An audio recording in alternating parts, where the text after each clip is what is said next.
Greetings and salutations, everyone. I hope everyone is doing well today. Today I have an absolute wild upload to share with you. I've got some horrifying encounters, some with photographic and video evidence. Before we get into those, though, a couple links. As you know, I rely on Patreon, PayPal, and the merch to help the channel to continue to grow and go. Links to Patreon and PayPal are in the description below. The merch is displayed directly under the video. Also, Dogman, Frightening Encounters, Volume 1 through 3, the audiobook versions. They were written and researched by Tom Lyons, narrated and produced by me, Jeff Nadolny. Those audiobooks are available on Audible, Amazon, and iTunes, the links to which are also in the description as well. And finally, last but definitely not least, if you'd really like to help support this channel to continue to grow and go, simply subscribe. It does not cost you a cent. Click the like button. It takes half a second. If you don't want to miss any of the informative and exciting videos I put out twice daily, click that bell icon. And finally, last but definitely not least, please leave a comment. Why? Well, because all of these things, they really do help this channel to continue to grow and go.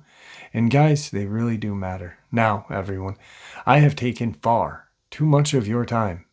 Let's get on with today's upload, shall we? Today's first encounter. I totally understand if nobody believes this, because we are still unsure of what happened, but we sat down and came to the consensus on the events, and we all agree we witnessed the same thing. 3 of my buddies and myself were hiking in the San Bernardino National Forest, various trails, mostly known ones, and mostly during the day. We were making our way up to Clark Summit. As we were walking, one by one, we noticed that we were veering off the trail. I asked my friend in front of me why he was going off the trail, and he asked our friend who was in front of him the same thing.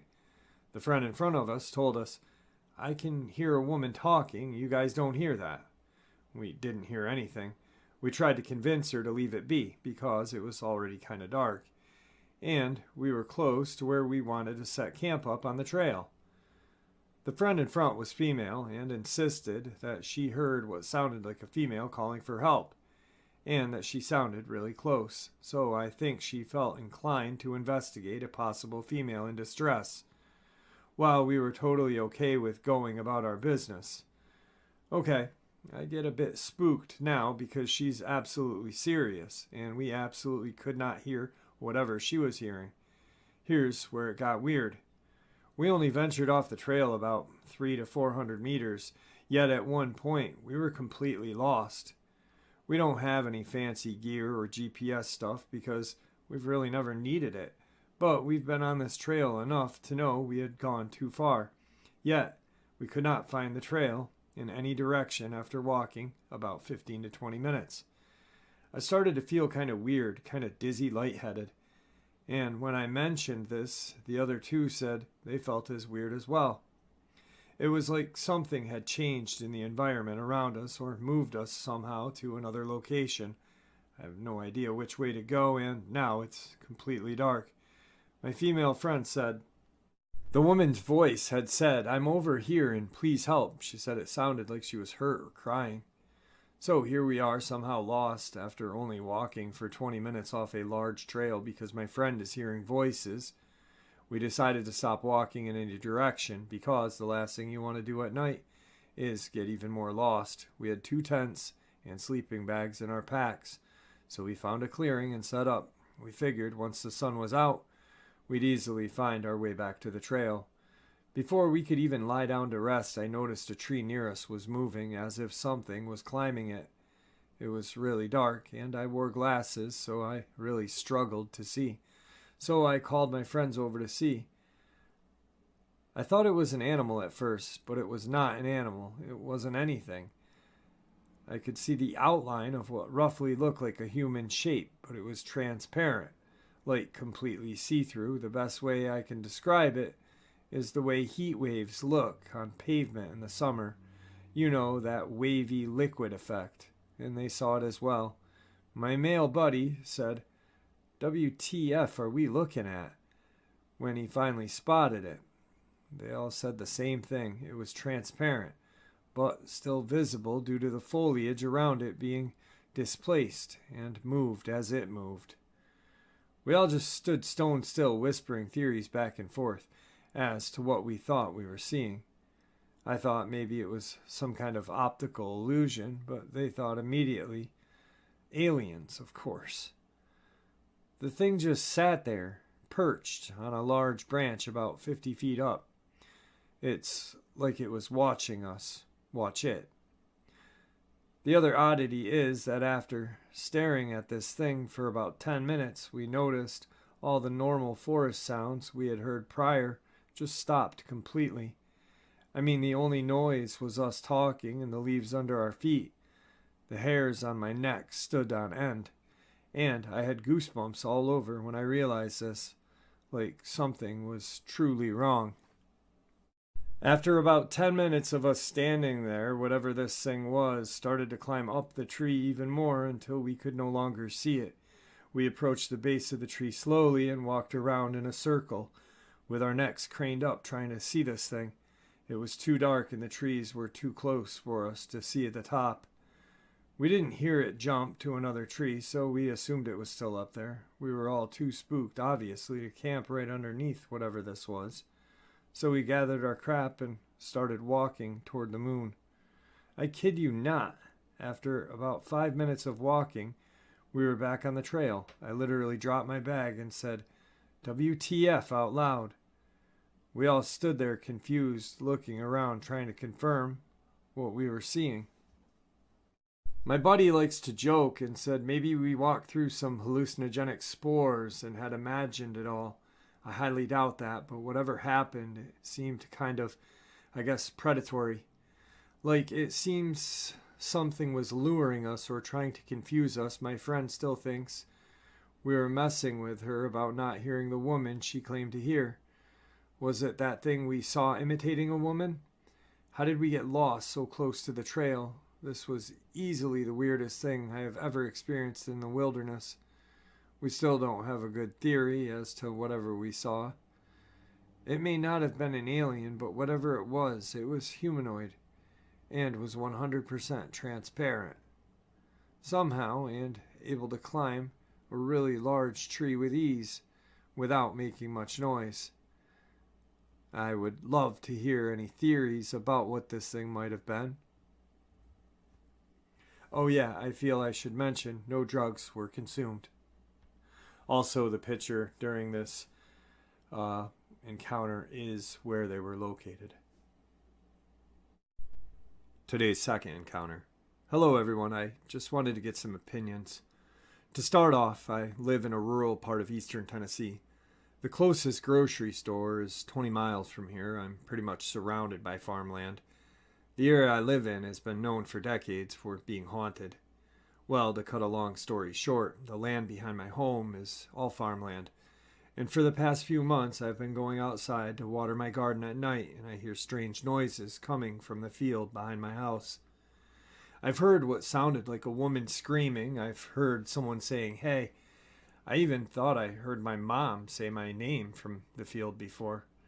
My husband had heard a voice say his name on multiple occasions.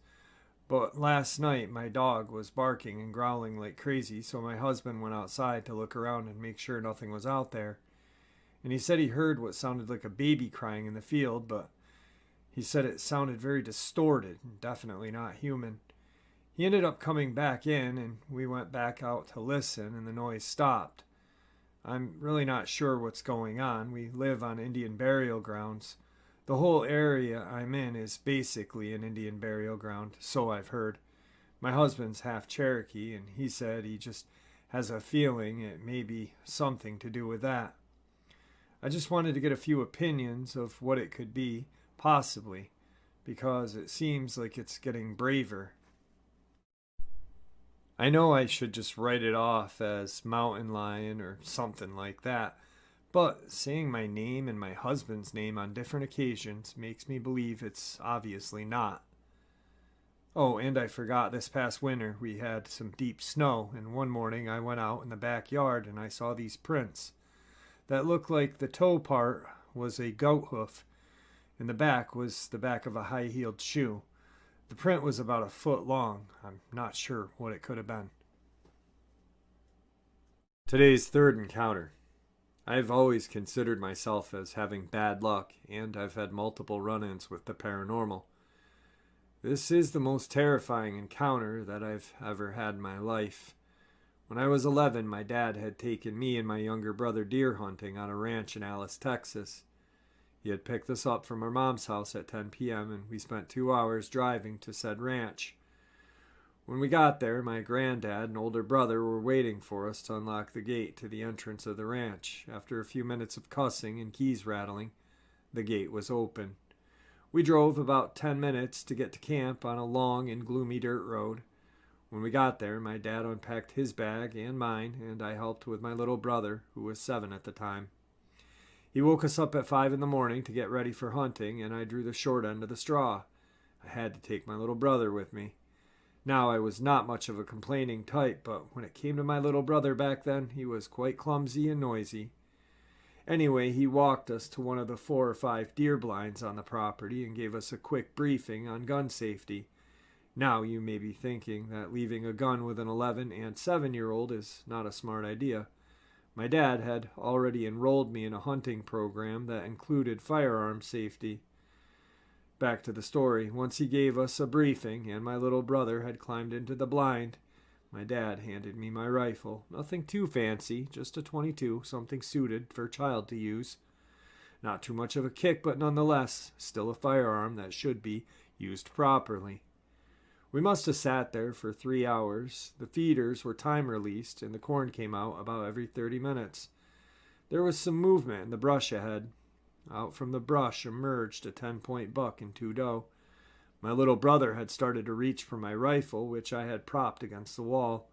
I carefully swatted his hand, and he looked up at me with his face that I can only describe as a mix between annoyance and anger. He slumped down in his chair, tears in his eyes, and his lip was quivering. I told him that I was sorry for hitting him at the time. I was conflicted with myself. Seeing my little brother like this just really didn't sit well with me, so I grabbed my rifle and I told him if a shot I'd see, what could I do? He just looked and nodded at me. As I aimed through the scope and had the buck in my crosshairs, the head snapped up from eating the corn off the ground, and so did the bucks. I assumed they must have heard me or my little brother, but I didn't remember him crying loudly or my rifle thudding against the wooden slot. No, it was something else. It wasn't because of me or my brother. I've seen this before in documentaries, their wide-eyed stare, their fixated eyes at the brush. It was like a switch, you know. The forest or brush booming with insects and birds chirping suddenly stopped, only the wind and occasional breathing from me or the deer. They say when the whole forest goes quiet, a big predator is about, but the only big predators we have this far down in South Texas are coyotes, especially on the ranch. The deer seemed to snap out of their trance and ran off in the opposite direction from where they came from. I sat back down with my little brother who had fallen asleep, propped my rifle against the wall, double-checked that it was steady, and the door was locked with the bolt in and the padlock secured. Hours passed. It was late evening. We were about to get out of the blind when my brother tugged my arm and pointed at something near the feeder. I looked back and saw something large and bulky on all fours sniffing loudly at the feeders, assuming it was a wild boar, which are present on the ranch. I grabbed my rifle and sat down in my chair and took aim. Between the fading sunlight and the lack of lighting in the blind, I could barely make out a thing. But as the moon came out, I got a better look at it. And no, it was not your typical full moon bullcrap about werewolves. It was a waxing gibbous, and it was enough to light a figure.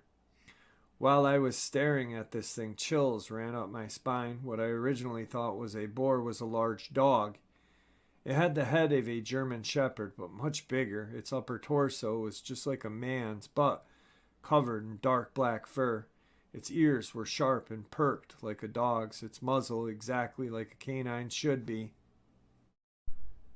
Out of nowhere, this thing just stands up on its hind legs and starts sniffing the air. I looked at my brother, who was white as a ghost and tears running down his face. When I looked back at it, it was in front of the window of the blind peeking in. Its long yellow teeth dripping in saliva and a substance I couldn't see at the time. Its eyes were a piercing yellow, and I swear I saw it smile. Sometimes there's things science cannot explain, nor our brains can for certain. This was on. After minutes, which felt like an eternity, it started walking around the blind, its loud, heavy footsteps circling the blind, claws dragging across the wooden walls, and its loud, unnoticeably sniffing. After 5 minutes, the footsteps stopped, and I heard a loud thud on the blind. It was on the roof. The blind was at least 5 feet tall, and the thing was tall, if not taller than it, to be able to peek through the window. I took my rifle off safety and took aim at the roof and shot. I hit something as a blood-curdling howl erupted from the rooftop. Then a loud thud and a quick, heavy footsteps running toward the brush. A few minutes later, our dad picked us up, and we told him about our experience. He just told us we were seeing things, eyes merely playing tricks. But we insisted, so he checked the trail cams. The one near our blind, he saw reflected eyes near the blind. Most people know canine eyes reflect light in the dark, and most predators' eyes do so.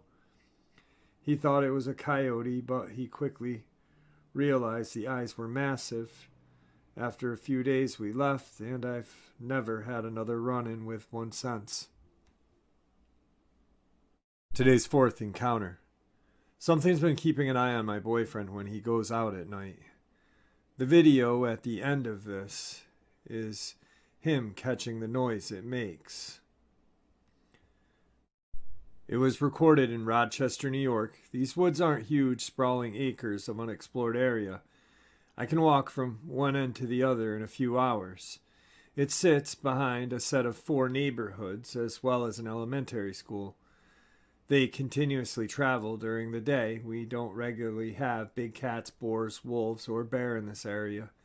It's very rare, and if one were seen, it would be common knowledge among the residents being so close to an elementary school. With that being said, across the street from where it's seen starts acres and acres of farmland, woods, and houses miles apart. It only comes around when my boyfriend is present. He hears constant strange noises, screams, screeches outside, solo howls by what sounds like packs of wolves on full moons, and a feeling of absolute dread on a nightly basis. I have felt this dread, but have never had anything strange happen to me unless he's with me. He's always had unclaimed spiritual senses, mainly through dreams. I don't know if that would have anything to do with this. Anyway, this particular being has only been heard between 1 and 3 a.m. in general, the same area. You can't really tell in the video, but it's very loud. When he walks our dog, you can hear it running through the woods parallel to us. It sounds very large and very fast and sometimes bipedal. Our dog also does not like this area. She tries to run around and go home or bite her leash and try to get away. In the video, you can hear it in the water splashing around. It does not sound small. To my boyfriend, it sounded like something being dragged through the water. Also, if you listen closely when he says, "That's what made the noise," you can hear it make a deep guttural grunt. And it's always moving towards us, not away. The grunt, and not fleeing, really solidifies it to me that this isn't a deer, fox, or any mammal I am familiar with that splits at the sight of a human. Along with the video, there is another clip of rocks being thrown at my boyfriend on a bridge. And on a trail cam, there's a strange shaped creature stalking a very large coyote.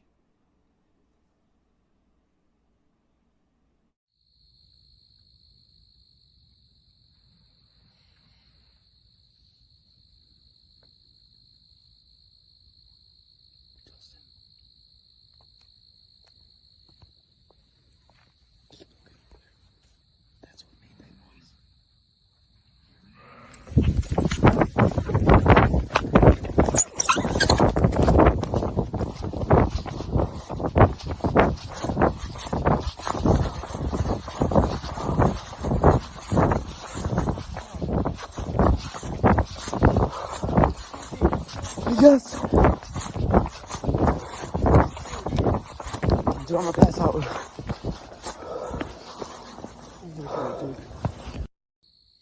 Today's fifth encounter. My husband used to have an explosive temper. He's quelled it. It'll be an important part of this. We were leaving our friend's campsite in an area we were pretty unfamiliar with. We get to this weird split where there's a five-way, and the GPS is not super clear because backwoods Kentucky. We ultimately make a wrong turn, but the GPS is silent, so we keep going. Husband says we need to turn around. The GPS flashed quickly and set a new route. I said, let's just go. It got a route. Let's just get out of here. It's only like 10 minutes further. So this road is kind of swooshy, twisty, and turny. We're in a Nissan Armada that we rented. Usually if my husband were mad, he'd be speeding through the hills like a madman trying to get out of there. But he wasn't. We were talking it through and keeping him calm, and he was taking the corners extra slow because there was massive drop-offs with no guardrails. Oncoming traffic whips around the corners at us. It was scary. So we went slowly. We come around this particularly sharp bend with a hill in the middle of it, and we see these two dogs lying down. It looks like the kind that you'd see as statues at the end of a driveway, except they were laying perpendicular on a dirt driveway, and they did not move. They don't move, and then their eyes catch our headlights. As our headlights hit them, we realize, my son, husband, and myself, that the dogs are identical. Remember, we were taking these corners slowly, so we got a good long look, especially me, because they were on my side, identical. Anyways, as our headlights hit their eyes, they stood up at the exact same time, and like a marching band, started on the same paw, walking toward the car at the same time. I'm having massive amounts of chills just typing this out. So, it was a super sharp left where the dogs were. As we were going on the adjacent right turn, I'm still looking at the dogs because they're right outside of my door. I was transfixed and creeped out. I look forward again just in time to see something run across the street. I yelled, "Deer," instinctively. But when I thought about it, it was no deer. Deer don't move that fast. I've seen plenty of deer crossing a road. My husband got a better look at it as he wasn't looking at the dogs, and he said it looked like something super emaciated, maybe hunched over on four legs. It was fast, too. I just saw four legs in a flash. My son said it had glowing green eyes. Freaked me out. It took us another 45 minutes to get back to some sort of main highway, and it was just hairpin, windy, twisty the whole way. So my husband was going super slow. We were freaked out. I just kept talking very slow in a low voice because I couldn't even start the Spotify on my phone without messing the GPS. So no music, no happiness, just freaked out driving in backwoods Kentucky. Thankfully, we made it out. Oh, and I did see two deer. They ran out in front of us. But what we saw prior to that was no deer. All right, guys, I hope that you all enjoyed today's upload as much as I enjoyed sharing it with you. Some very horrifying encounters with some very intriguing photographic and video evidence, especially the one from Western New York. That one is just absolutely terrifying. And I can't pinpoint what it is. I am leaning to the direction that is definitely real and not made up, though, to be honest with you all. Like I normally say, you decide, but my decision's kind of made on that one, and I really think it is real just because of how they choose to act the dog. Everything is just very strange. There are very strange occurrences going on in those woods. But anyway, guys, thank you so much for supporting this channel. Thank you so much for your prayers for my dad. I really am blessed. With that, please, everyone, stay safe, happy, healthy, and God bless each and every one of you.